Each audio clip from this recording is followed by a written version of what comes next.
is the American scene, a vast panorama of changing patterns, fashioned by the skill and toil of planting and harvesting, the strength and power that dug riches out of the earth, the faith and courage that built huge mills and factories, the vision and initiative that built our railroads, setting the tempo, the strong, throbbing rhythm that is the pulse of a mighty nation. Today, forged out of a heritage of work and struggle, America is the living symbol of the miracle of modern production. Behind that miracle is a story, a distinguished and continuing chapter in the annals of American progress and prosperity. The story of the American railroad.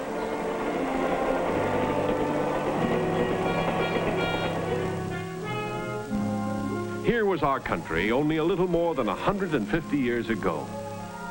Vast in territory, rich in natural resources, a land where opportunity waited only for men to come and grasp it. But in all its myriad forms, opportunity lay fallow. Lacking was the one basic vitalizing factor: adequate transportation. Economic progress has always been geared to the development of efficient transportation. What good vast territories if people could not reach them? What value fertile farmlands if crops could not be delivered to important markets? How could industry take root and expand without dependable, low-cost means of transporting raw materials to factories and finished products to consumer markets? In its first 50 years as an independent nation, America had no adequate answers to these questions, and its vast potential in agriculture, commerce, and industry was still in the future. And then, a little more than a century and a quarter ago, came the impetus, the railroads, providing the spark to light the torch of development and progress. Here at last was the dynamic force needed to transform a young and sprawling country into a great and powerful nation.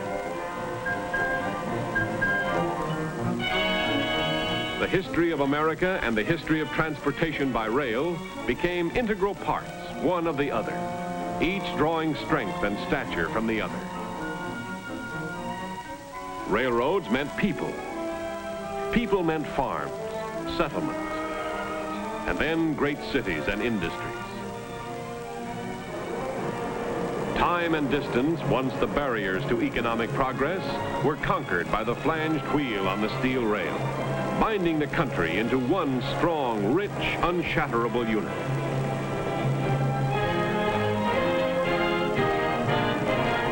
The vital function of railroads is to move anything, anywhere, anytime. To mills, markets, and ports, swiftly and safely at low cost, giving the nation's products meaning and value for both producer and consumer. Railroads are the common denominator of American industry. Agriculture, mining, manufacture, each in its own right, a great and vital industry, but each dependent on another basic industry, transportation by rail. The food we eat, the clothes we wear, the fuel we burn, the cars we drive, all depend at some stage of their production upon railroad services. Golden grains from the plains of the north and west, on every grocery shelf, on every table. Fruits and vegetables from the Pacific coast and the far south, delivered by railroad to arrive at destinations fresh as the day they were picked. Coal from Pennsylvania, from Kentucky, from the Virginias, Illinois, and a score of other states, transported to thousands of factories and millions of homes all over the land. Copper from the mines of Montana, Arizona, and Utah. Iron from the mines of Alabama and the Great Ranges at the head of Lake Superior. Lumber from the Northwest and the Deep South. Meat from the plains of the West. Cotton from Dixie. Oil from the mid-continent and the West Coast. The products of thousands of mills and factories moving in the mainstream of American life and industry. Moving at low cost, moving by railroad, keystone in the design of American business and prosperity. But America is more than wheat and coal and iron and steel. America is people, a dynamic people, always on the move, forever reaching out for new things to do, new places to go, new things to see. Every day of every season of the year, every night of every day, people planning, packing, arriving, and departing, enjoying the conveniences and comforts of the most modern design in streamlined trains. Accommodations which have been planned and provided to ensure the greatest in travel pleasure for a traveling America. All set to the familiar clicking of wheels. Music set to the rhythmic tempo of America on the move. To accommodate the nation's travelers, the American railroads are constantly at work building finer, faster, more modern trains. The last word in streamlined comfort and spaciousness. Today's passengers travel in cars which have been designed, built, and decorated to provide travel comfort, combining service and dependability with safety, speed, and economy. Today's trains are faster trains, smoother riding trains, more comfortable trains. These, the nation's railroads, offer to the traveling public for visits to families, for business trips, for holiday trips to the nation's great and widespread vacation land.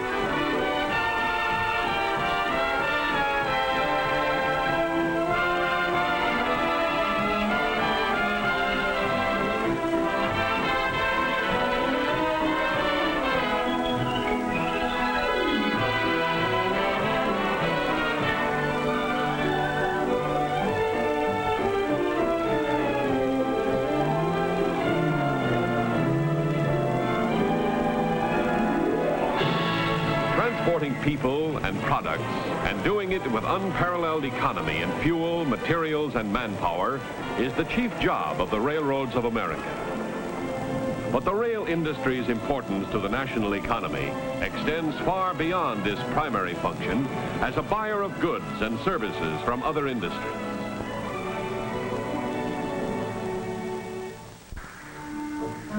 With a shopping list that touches practically every conceivable phase of American commercial activity, the railroad industry is one of the country's best customers. Railroads spend $2 billion a year for the products of American industry. Railroad needs range from toothpicks to cross ties, from paper clips to steel rails, from sheets and pillowcases to powerful locomotives. Railroads buy large quantities of coal, fuel oil for an endless variety of railroad uses, and lumber for building and maintenance purposes. Railroads buy iron and steel to be converted into tracks and bridges, cars and locomotives, and countless other facilities and equipment railroads use in serving the nation. Railroads buy the myriad products of the nation's farms for the millions of meals served in their dining cars. They use everything in such quantities as to stagger the imagination. And their purchases, translated in terms of dollars and cents, help to enrich every facet of the nation's economy.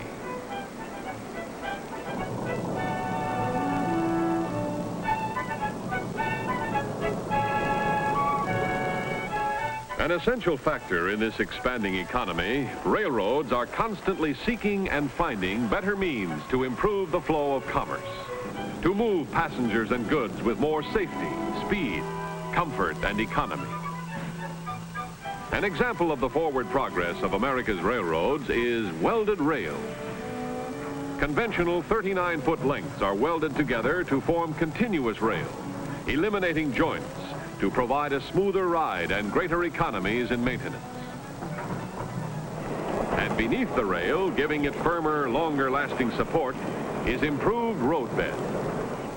Mechanical tools are taking the burden from the shoulders of the track gang, saving time, energy, and cost, doing more work better.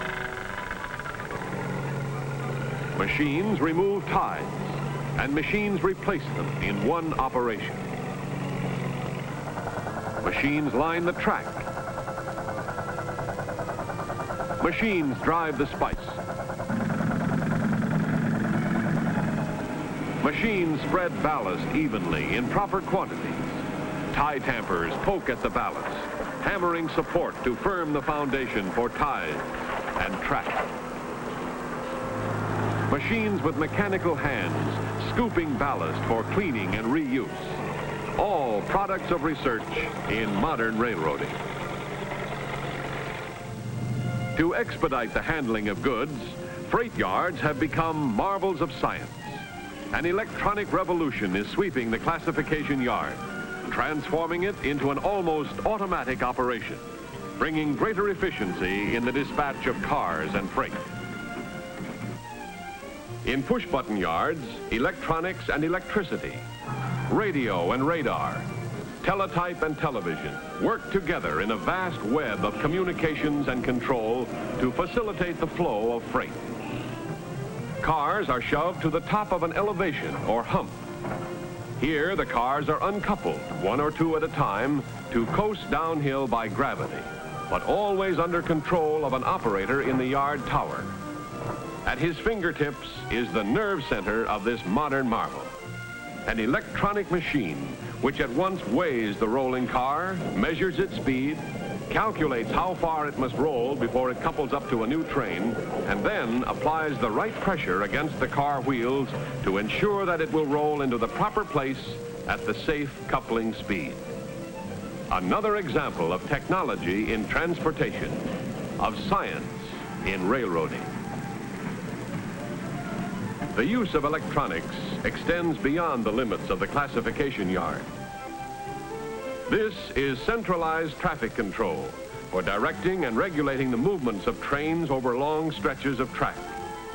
Controlled by a single operator, sometimes 100 or more miles away. On a central control panel, flashing lights indicate the position of trains on the road. The operator flips a lever, and along the line signals are set and switches thrown. A train moves onto a siding to await the passing of another train.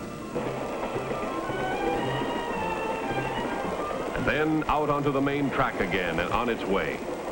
Thus, one track is made to do almost the work of two, reducing costly delays and maintenance of way.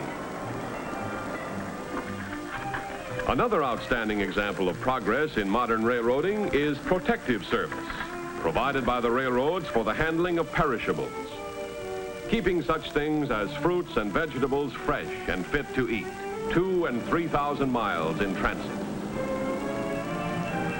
Today, perishable freight trains operate on schedules and at speeds once considered possible only for passenger traffic. Trains of refrigerator cars are re-iced, sometimes several times en route, by modern methods which minimize operational stops.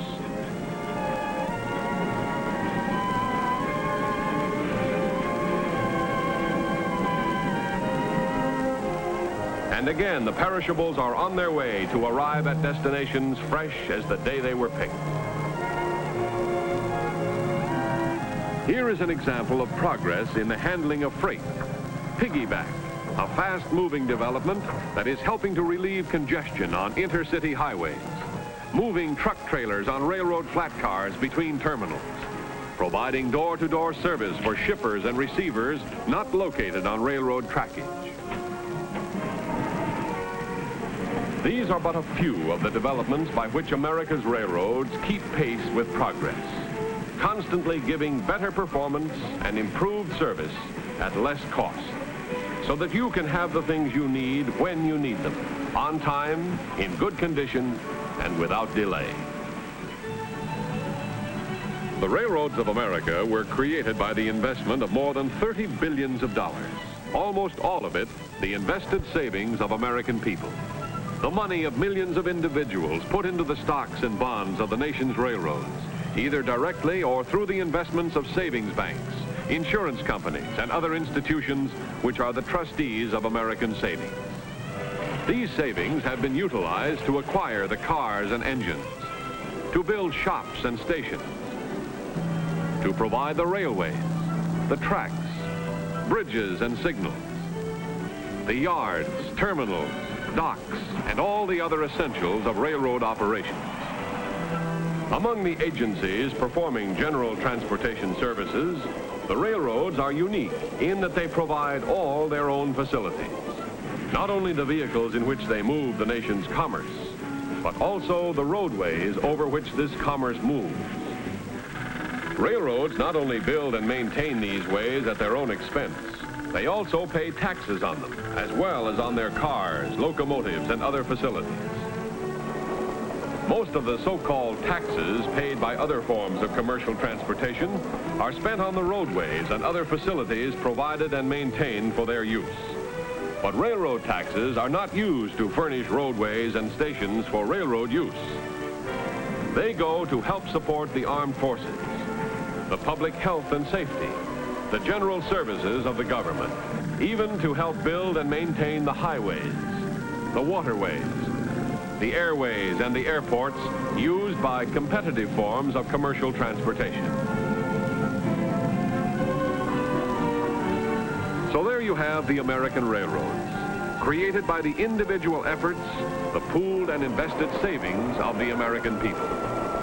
With justifiable pride in accomplishments of the past, accomplishments in peace no less than in war, the American railroads face forward to the future. They are ever at work on the job of self-improvement, in research laboratories, on tracks, in shops, in yards and terminals. From all the testing and trying and practical working experience come better things, better tracks, better cars and locomotives, better service, freight and passenger, provided only that the railroads have the opportunity to earn the money necessary to make these better things come true. The American people, their industry, their prosperity, their very existence as a nation depend in large measure on the effective services made possible by the flanged wheel on the steel rail. There is nothing in existence or in sight which can replace the railroad in performing the essential transportation services upon which the very life of the nation depends. With abiding faith in the fundamentals of democracy, the railroads will continue to serve the nation and its people along the proven pathway to continued progress and ever greater prosperity.